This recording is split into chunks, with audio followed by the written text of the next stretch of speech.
살같이 빠른 광음을 주의해 아끼세. 온 몸과 마음을 바치고 힘써서 일하세. 아멘. 할렐루야. 말씀이 하나님이신 것을 믿으시면 아멘 하시기 바랍니다. 이틀 전 입춘이 지났죠. 그런데 그냥 가기 싫은지 날씨가 만만치 않게 차요. 건강관리 잘하시고요. 한결같은 하나님의 사랑과 은혜가 오늘도 여러분과 여러분 가족과 지구촌 가족 모두에게 기쁨과 힘과 위로로 넘치시길 축복합니다. 오늘 저와 여러분이 은혜 받을 말씀의 제목은 그렇지입니다. 기독교 신앙의 가장 큰 신비는 하나님이 사람이 되신 일입니다. 하나님은 왜 사람이 되셨을까요? 우리는 뭔가 부족하기에 자꾸만 무엇이 되려고 합니다. 상급 학교에 진학하려고 하고 높은 지위에 오르려고 합니다. 부족하기에 월급 많은 직장을 찾으려 하고요. 더 많은 보금자리를 찾으려 합니다. 더 좋은 일들을 찾아 헤맵니다. 여러분, 하나님은 왜 사람이 되셨을까요? 모든 것에 완벽하신 하나님이 뭐가 부족해서 사람이 되셨을까요? 우리가 너무도 잘 아는 요한복음 3장 16절은 사랑하기 때문에 하나님이 사람이 되셨다라고 말씀하십니다. 요한복음 3장 16절 이렇게 말씀하시죠. 하나님이 세상을 이처럼 사랑하사 독생자를 주셨으니 이는 그를 믿는 자마다 멸망하지 않고 영생을 얻게 하려 하심이라. 아멘. 여러분, 하나님은 왜 사람이 되셨을까요? 하나님의 사랑이 사람이 되어 우리에게 나타나셨는데 바로 예수 그리스도이십니다. 예수님은 우리의 구원이십니다. 하지만 사실 하나님이 사랑을 세상에 보이신 일이 예수님에게서 처음은 아니었습니다. 하나님의 구원 역사는 예수님 이전에도 여전히 끊임없이 있었습니다. 하나님은 아담과 하와를 부르셨고 아브라함을 부르셨고 애굽에서 종살이하던 이스라엘을 부르셨습니다. 그리고 오늘은 저와 여러분을 유튜브 참사랑교회로 부르셨습니다. 하나님의 부르심은 사랑과 구원이기 때문입니다. 하나님은 우리를 부르시고 우리 자신의 본질에 맞는 삶을 살도록 하십니다. 하나님의 부르심은 태초부터 그랬습니다. 우리 각 사람이 하나님이 주신 형상 그대로 사랑하고 사랑받으며 감사하며 행복하게 살게 하려 하셨습니다. 아담과 하와를 지으신 하나님은 세상의 모든 것으로 복을 주셨습니다. 창세기 1장 27절 하나님이 자기 형상 곧 하나님의 형상대로 사람을 창조하시되 남자와 여자를 창조하시고 하나님이 그들에게 복을 주시며 하나님이 그들에게 이르시되 생육하고 번성하여 땅에 충만하라. 땅을 정복하라. 바다의 물고기와 하늘의 새와 땅에 움직이는 모든 생물을 다스리라 하시니라 말씀하셨습니다. 여러분, 이렇게 하나님은 하나님의 모든 것으로 복을 주셨음에도 인생이 그 복을 잃어버린 것은 순전히 욕심 때문입니다. 사람이 욕심에 이끌려 하나님의 말씀을 잘 따르지 않았습니다. 창세기 3장 6절에 보게 되면 자기 눈에 보이는 대로 보암직하고 먹음직한 자기 판단을 따라 행함으로 인생은 하나님의 복을 잃어버렸다라고 말씀하셨습니다. 인간의 불순종과 죄로 인한 타락은 슬픈 일입니다. 에덴을 잃어버렸고 죽음의 위협 속에 평생을 살아야 합니다. 하지만 인간의 타락과 죽음의 이 절망은 아닙니다. 하나님이 계시기 때문입니다. 하나님은 포기하지 않으시고 인류를 끊임없이 구원하십니다. 사랑하시기 때문입니다. 역사 속에서 하나님의 구원은 점점 더 구체적으로 나타났습니다. 아브라함을 불러서 말씀하셨습니다. 창세기 12장 1절로 2절에 여호와께서 아브라함에게 이르시되 너는 너의 고향과 친척과 아버지의 집을 떠나 내가 내게 보여줄 땅으로 가라. 내가 너로 큰 민족을 이루고 내게 복을 주어 내 이름을 창대하게 하리니 너는 복이 될지라 라고 말씀하셨습니다. 또 애굽에서 종살이 하던 히브리 노예들을 부르시면서도 말씀하셨습니다. 출애굽기 3장 7절로 8절에 여호와께서 이르시되 내가 애굽에 있는 내 백성의 고통을 분명히 보고 그들의 감독자로 말미암아 부르짖음을 듣고 그 근심을 알고 내가 내려가서 그들을 애굽인의 손에서 건져내고 그들을 그 땅에서 인도하여 아름답고 광대한 땅, 젖과 꿀이 흐르는 땅, 곧 가나안 족속, 헷 족속, 아모리 족속, 브리스 족속, 히위 족속, 여부스 족속의 지방에 데려가려 하노라 라고 말씀하셨습니다. 성경이 한결같이 우리에게 증언하는 바 하나님이 우리를 부르시는 이유는 분명 사랑합니다. 바로 사랑입니다. 하나님은 우리를 사랑하시고 우리를 그래서 부르시고 있는 것입니다. 하나님이 우리를 부르시는 것은 어떤 재미를 위해서 하시는 것이 아닙니다. 우리는 때때로 사람을 부를 때에 심심해서 재미있으려고 그래서 부르기도 합니다. 하지만 우리도 그게 전부는 아니죠. 우리도 사랑해서 누군가를 부르기도 합니다. 사랑하는 자녀들을 부르거나 사랑하는 가족, 지인들을 부를 때가 있습니다. 왜 부를까요? 사랑하기 때문입니다. 사랑하기 때문에 보고 싶고, 사랑하기 때문에 부르고 싶고, 사랑하기 때문에 가까이 두고 싶은 것입니다. 사랑하기 때문에 늘 좋은 것을 주고 싶은 것입니다. 부모님들은 누구나 그렇게 아이들을 보고 싶어 합니다. 그렇듯이 하나님은 우리를 사랑하십니다. 하나님은 여러분을 사랑해서 부르십니다. 사랑해서 부르시니 늘 좋은 것으로 주시기 원하십니다. 그런데 우리는 너무도 쉽게 하나님을 잊고 살아갑니다. 정말 감당하기 어려운 슬픔이나 어려움을 만나면 하나님을 찾다가도 문제가 해결되게 되면 금방 하나님을 잃어버립니다. 하지만 하나님은 한결같은 사랑으로 우리를 구원하십니다. 하나님의 사랑에는 끝이 없고 다함이 없습니다. 우리가 죄에 빠져 하나님을 외면할 때에도 하나님은 여전히 우리를 사랑하시며 우리를 부르십니다. 그 사랑이 우리의 구원이고 희망인 것입니다. 여러분, 오늘 설교 제목이 그렇지입니다. 그렇지 하는 것은 뭔가 잊어버렸다가 생각난 것이 있을 때 하는 말입니다. 뭘 잊었다가 떠올린 걸까요? 제가 좋아하는 복음상가 가사가 이렇습니다. 하나님이 참 날 사랑하시네. 하나님이 날 참 사랑하시네. 세월에 묻혀 또 현실에 갇혀 있고 살다가도, 그냥 살다가도 어느 날 문득 생각해 보게 되면 하나님이 날 참 사랑하시네. 문득 그런 하나님의 사랑을 생각하면 그렇지 라고 하는 것입니다.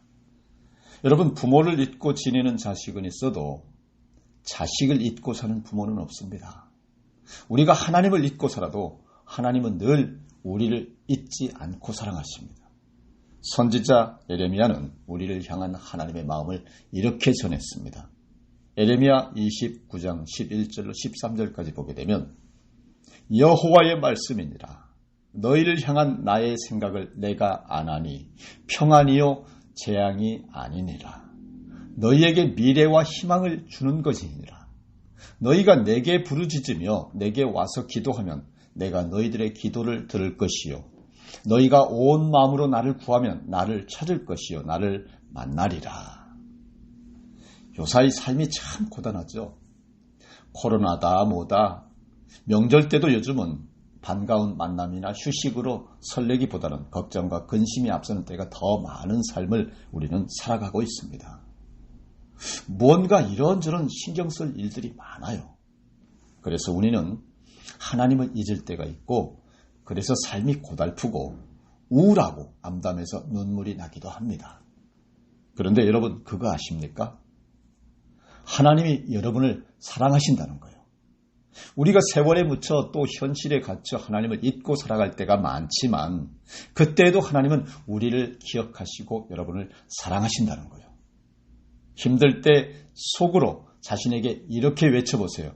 그렇지. 하나님이 나를 사랑하시지.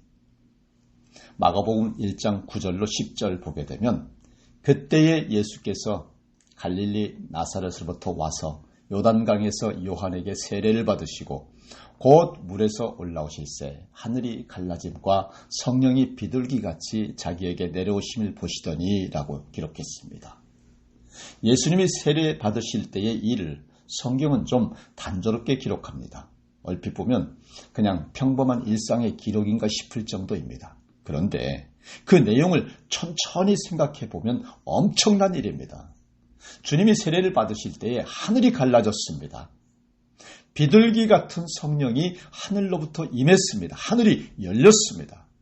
태초부터 우리를 부르시던 하나님이 하늘을 여시고 직접 찾아오셨습니다. 할렐루야.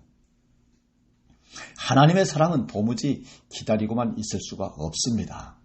세월에 묻히고 현실에 갇혀서 구원과 기쁨을 잃어버린 우리를 구원하시기 위해 하나님이 직접 내려오셨습니다. 사랑하셔서 하늘 문을 여시고 우리에게 오셨습니다. 세례는 그리스도인의 입문예식입니다. 오늘날 우리는 머리에 구별된 물을 뿌려 세례를 행하지만 요한의 세례는 흐르는 요단강 물에 몸을 담그는 것으로 행했습니다.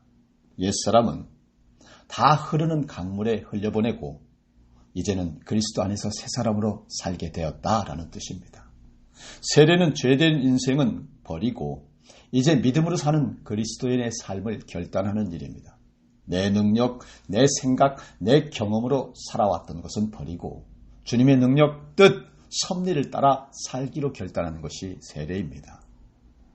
그러면 하나님이신 예수 그리스도는 왜 세례를 받으셨을까요? 흠도 죄도 없으신 분, 이미 하나님의 은혜와 능력, 지혜로 충만하신 분이 왜 죄인들과 똑같은 모습으로 세례를 받으셨을까요? 하나님이 사람의 모습으로 세상에 오신 것은 사람인 우리를 하나님께 인도하시기 위함입니다. 하늘 문을 여시고 이 땅에 오시는 것은 열린 그 문을 통하여 우리가 하늘에 이르도록 하시기 위한 것입니다. 예수님의 세례에는 주님의 순종과 겸손함이 담겨 있습니다. 빌립보서 2장은 이러한 주님의 마음을 이렇게 노래합니다.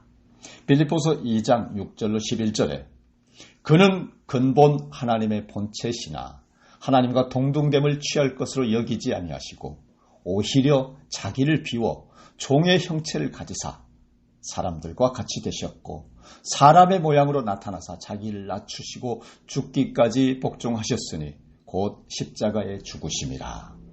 이러므로 하나님이 그를 지극히 높여 모든 이름 위에 뛰어난 이름을 주사 하늘에 있는 자들과 땅에 있는 자들과 땅 아래에 있는 자들로 모든 무릎을 예수의 이름에 꿇게 하시고 모든 입으로 예수 그리스도를 주라 시인하여 하나님 아버지께 영광을 돌리게 하셨느니라. 아멘. 야, 얼마나 멋진 은혜의 말씀입니까? 주님의 겸손과 세례받으심은 하나님께 기쁨이 되었습니다. 하늘이 열리고 성령이 비둘기같이 임하는 은혜가 충만했습니다. 그리고 들리는 소리가 있었습니다. 너는 내 사랑하는 아들이라. 내가 너를 기뻐하노라. 아멘. 마가복음 1장 10절과 11절에 곧 물에서 올라오실새 하늘이 갈라짐과 성령이 비둘기같이 자기에게 내려오심을 보시더니 하늘로부터 소리가 나기를 너는 내 사랑하는 아들이라. 내가 너를 기뻐하노라 하시니라 말씀하셨습니다. 예수님이 죄인의 모습이 되어 하나님의 뜻을 이루실 때에 하늘이 열리고 성령이 임했습니다. 하늘이 갈라지는 것은 하나님의 임재를 뜻합니다. 하늘이 열리는 은혜는 하나님의 마음에 합한 사람이 누릴 수 있는 참 기쁨입니다.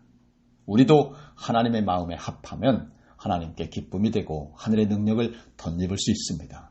우리의 구원을 위해 우리가 하나님께 온전히 이르도록 돕기 위해 말씀이 육신이 되어 우리 가운데 오셨습니다. 예수님은 우리 앞에서 하나님을 향한 길, 진리, 생명이 되십니다.